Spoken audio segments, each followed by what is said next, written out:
Yo, what's shaking, everybody? Welcome back to another edition of the Orange Bloods Texas Football Channel. I'm Jeff Ketchum. That's Anwar Richardson.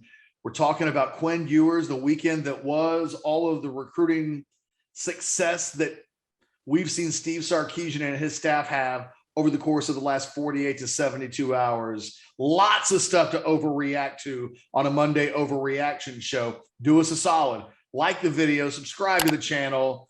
Do all of those things that we ask you to do on a daily basis. Get the notifications. Leave comments in the comments section. Give us your big Monday overreaction on where we did a show on Saturday where the conversation was essentially an early Monday overreaction with regards to Quinn Ewers. So I'll just ask you, are you piggybacking off of your Saturday over? What's your big Monday overreaction today? You kind of put a ball on a tee on Saturday. I'm curious to see if you'll swing at that one or take another. Well, Saturday seems so long ago in this world, so I can't remember all what I said on Saturday. But I will say this on this Overreaction Monday: Steve Sarkisian did the damn thing. I mean, whatever questions you may have had about him as far as a coaching perspective and what happened this season as far as 5 and 7 is concerned, 6 straight losses, the Kansas loss, second half adjustments, we can get into all that. But from a recruiting perspective, when this program had to finish strong, they needed that kind of juice. It's pretty damn impressive, Catch, to finish with 5 wins and be able to come out of this weekend with a 5-star offensive lineman and be able to come out of this thing with Quinn Ewers to be able to, which would have been, probably the top quarterback if he had stayed for his senior year in the country, to be able to pull that off, to get him come into a class of Malik Murphy, to get him to come into a room that has, Hudson Card and Casey Thompson for the time being, to be able to pull that off and bring the prodigal son home. Props to him. That staff did it. Sarkisian absolutely did it. Reminds me of that, that final scene in the movie Juice, where he basically goes and says, after everything has happened, Pac is dead and everything, they're like, "You've got the juice now." Sarkisian's got the juice now.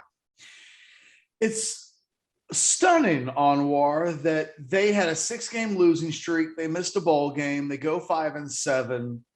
When the season ends, it did not feel like Texas was on the cusp of doing exactly what they've done over the course of really the last week or so in recruiting. And yet it's equally stunning the number of things that have transpired that have been little rocket boosters for the Longhorns in so many ways. I mean, you start with Lincoln Riley leaving Oklahoma. It changes the dynamics of a number of recruitments, including Devin Campbell's a 5-star offensive lineman who hasn't yet committed. Mario Cristobal goes from Oregon to Miami, and suddenly 2 offensive line commits that you pick up from over the weekend flip from Oregon to Texas in ways that maybe they get Kelvin Banks. Maybe they get Cameron Williams if Mario Cristobal stays at Oregon, but he didn't. And it really opened the door up so much wider.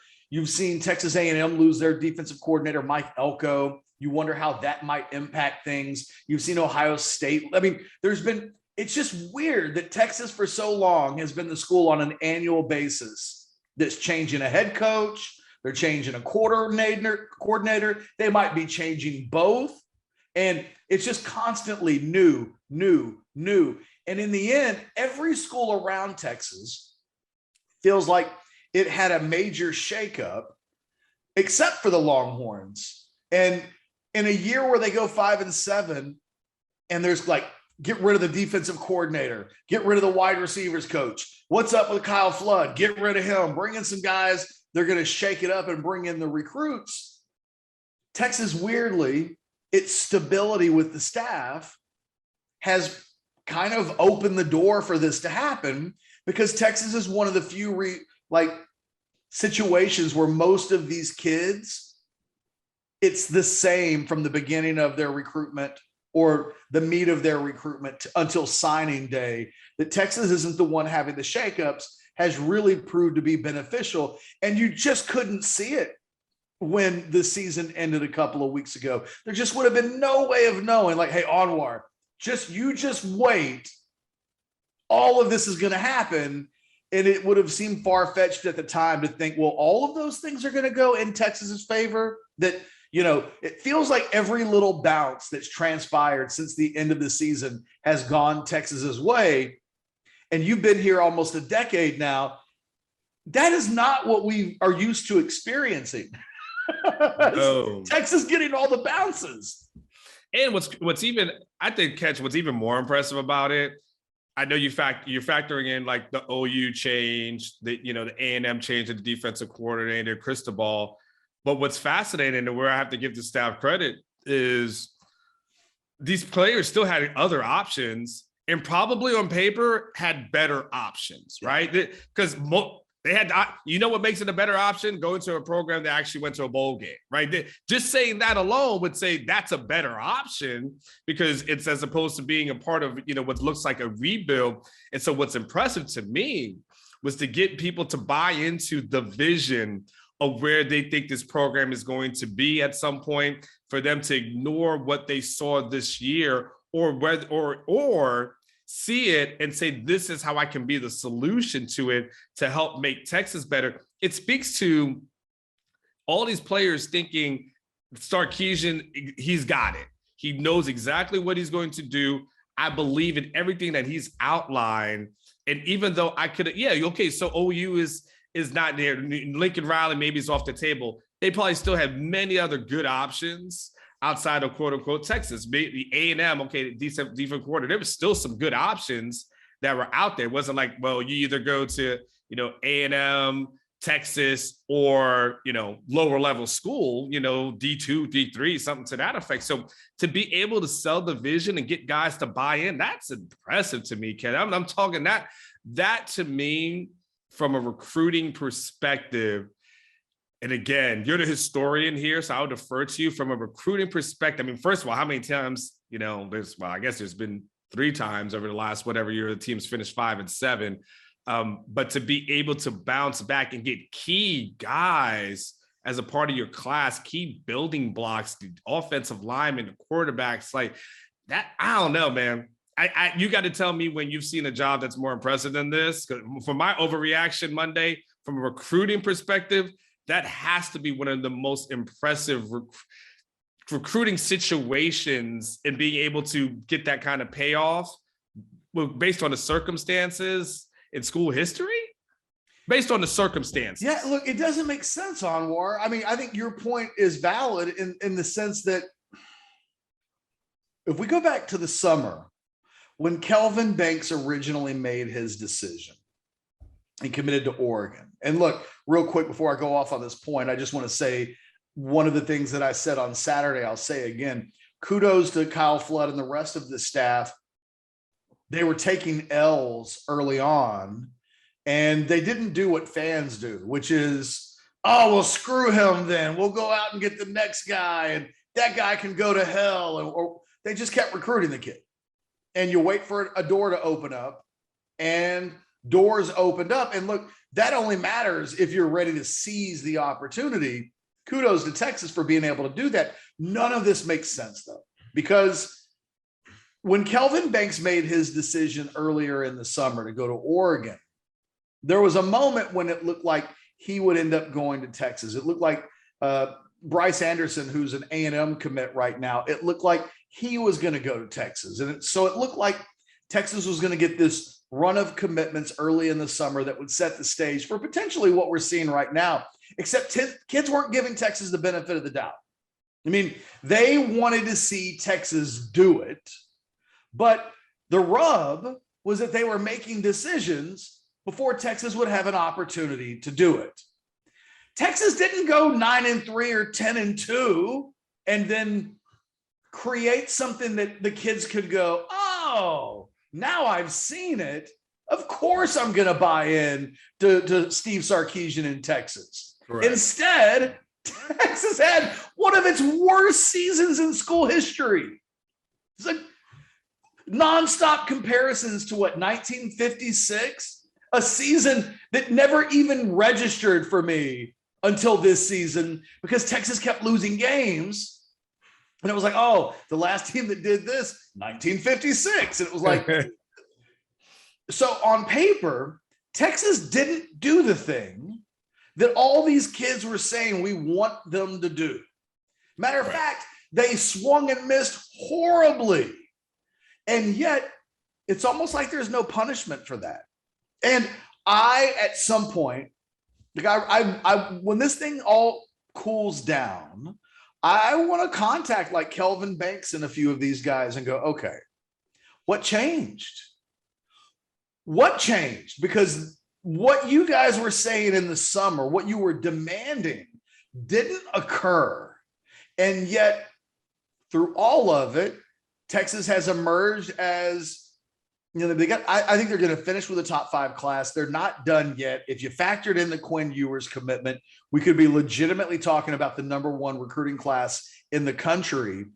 And other than the NIL deals, right? I mean, that helps with the offensive linemen to a certain extent. And Kelvin Banks and the other guys can say all they want to until they're blue in the face that the $50,000 didn't have an impact on their decisions. It didn't hurt. Yes. It didn't hurt. And it's also, if there are no accidents in life, these things happening either the week of or a week after the NIL announcements, like whatever it was, Texas has pulled off something that if you told me in the summertime, Texas would go 5-7 and emerge from that with a ton of momentum, I just wouldn't have believed it.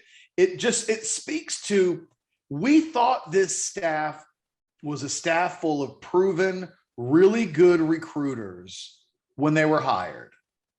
And all of this has proven all of that thought process to be correct. It just took us a while to get there. But I think that them being able to pull off what they're pulling off is the highlight of their individual careers. Like Steve Sarkisian signed the #1 class in the country at USC in his first year at USC. So we knew he had the chops as a head coach to recruit, but these circumstances with all of the dynamics in play it's been such a tougher task. And for them to come out of the fire, Monkeygate was just a few weeks ago. Yeah. You know what I mean? Like Kansas was just a couple of weeks ago, Catch. Anwar, it's mind-blowing. And I like I said, I can't quite figure it out other than a lot of things have gone right for Texas in the last couple of weeks. And now we will look to see, when this thing, when we put a wrap on the 2022 recruiting class, ultimately it'll then be about the football.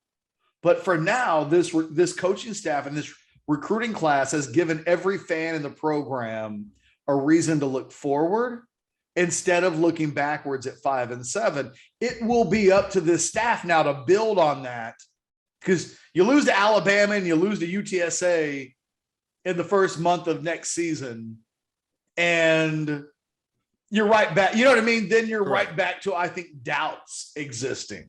Yes. But I think that Steve Sarkisian now gets to operate in a world where there won't be a whole lot of doubt for the next 8 or 9 months. There will be unbridled optimism.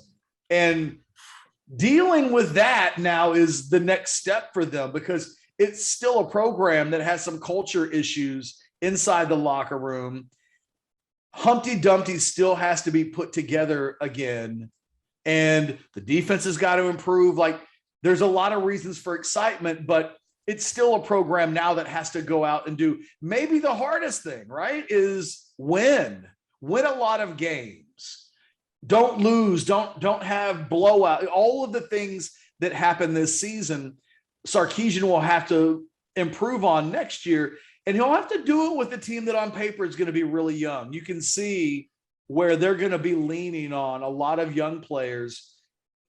It remains to be seen how many of these offensive linemen play right away next year. But, you know, you mentioned it on Saturday with the Kelvin Banks show that we did. And if you missed that, we did go back and watch our Quinn Ewers show from Saturday.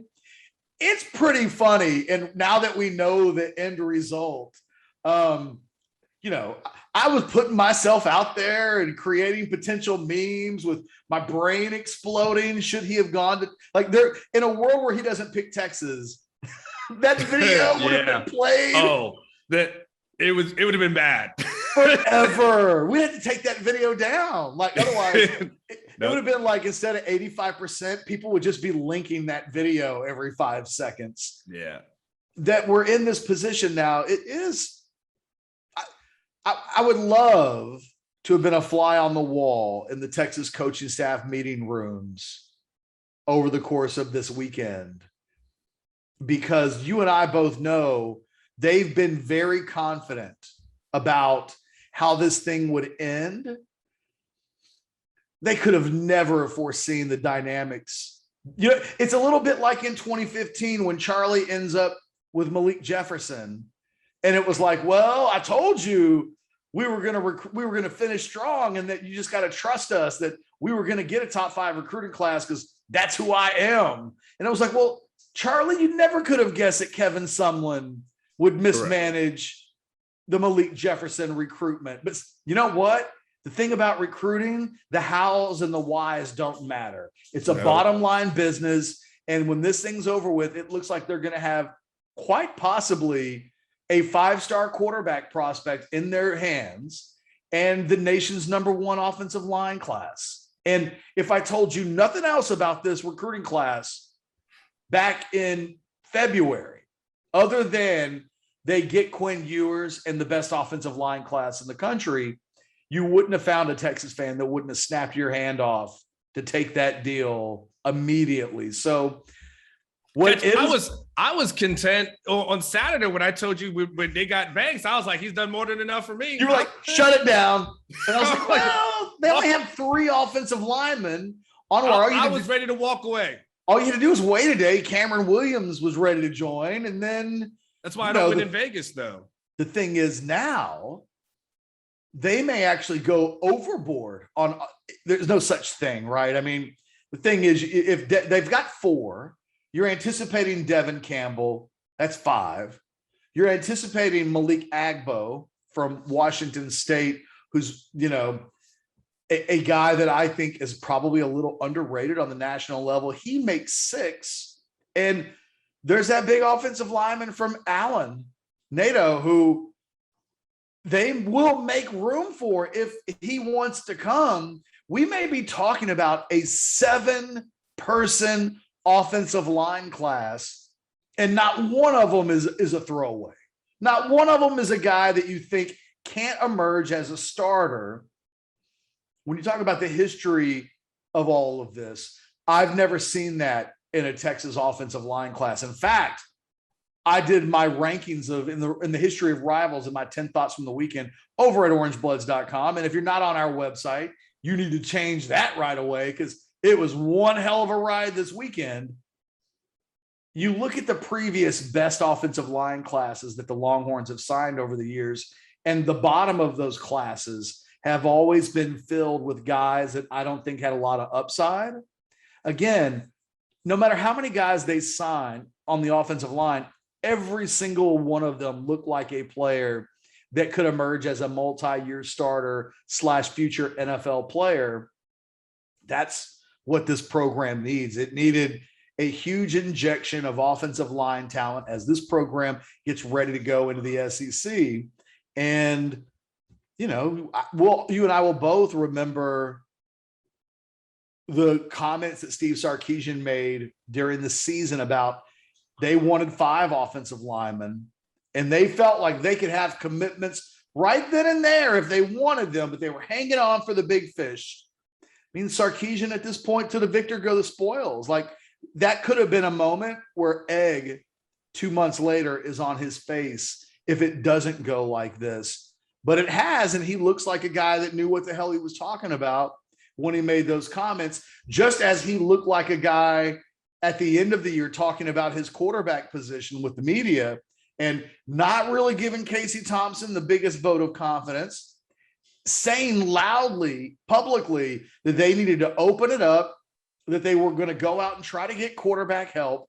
I said that day, I think he knows who his quarterback's going to be.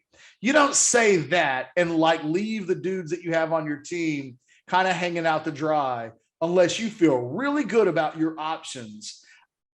Maybe they didn't know they were going to get Quinn Ewers, but I think they knew he was going to be available. And I think they always felt very confident that if that happened, they would be in a great position to get him. But again, Sarkisian comes out smelling like roses, which isn't a statement that you thought you'd be making in a year a couple of weeks ago when they lost to Kansas, didn't find themselves eligible for a bowl game. It's stunning stuff, really. Well, what's interesting is you said a lot. What's interesting is I'm trying to figure out which I'm going to sponsor. What else is new? I did fill out some of my stuff on my Amazon cart while you were talking. Yeah, so sorry about that. The floor is yours. I'll go for a walk. Kids' presents are set. Now I'm already joking. What's interesting is since I've been here, in high school. Sorry about that.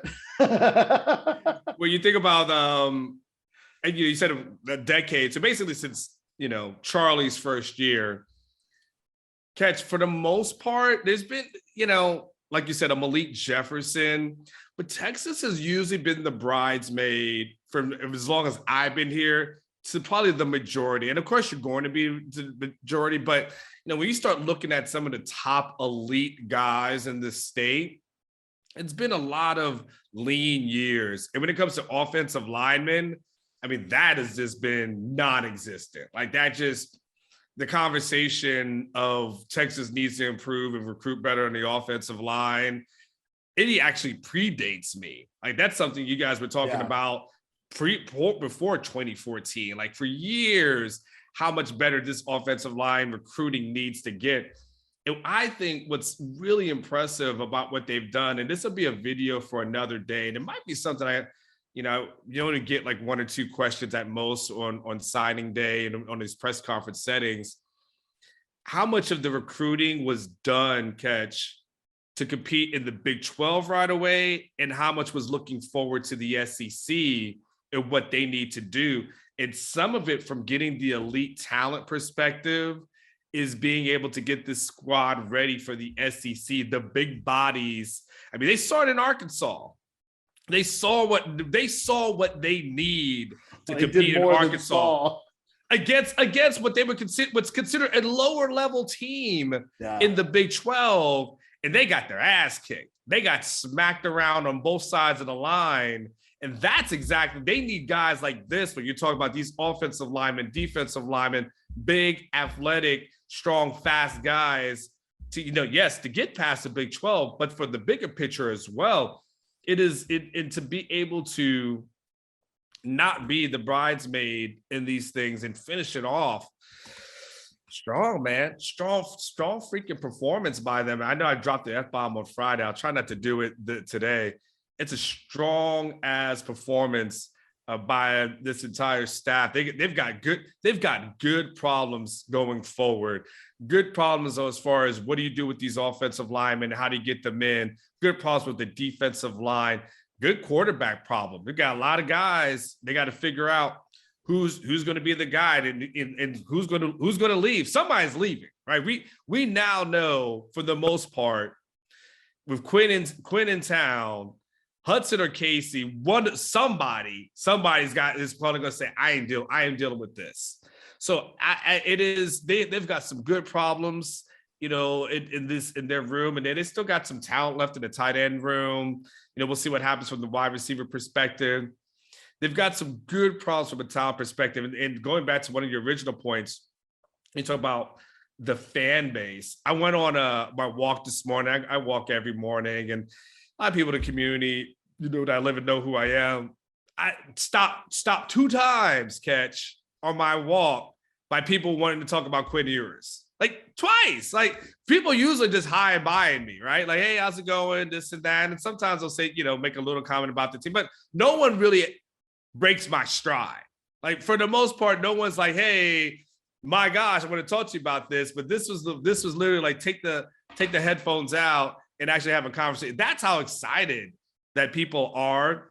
All of January, February, the optimism about what's to come will totally overshadow what happened in 2021. I mean, essentially, right? I mean, people will be disappointed, right, Catch? But it's all going to be about what the future looks like and him building for the future. The couple of last things I'll say is that, so this will be about the future. Won't be much conversation, I guess, more about Tom Herman and this program. Like this is now officially become Sarkisian's program and his guys that he's bringing in. You got some Herman leftovers, but you also got your guys that bringing like, this becomes like the Steve Sarkisian. Okay, this is your program going forward. And he's got enough talent to do it. Now it's just a matter of what he does with it, to your point. But they've got the talent there that they need to compete, not only in the Big 12, but going into the SEC.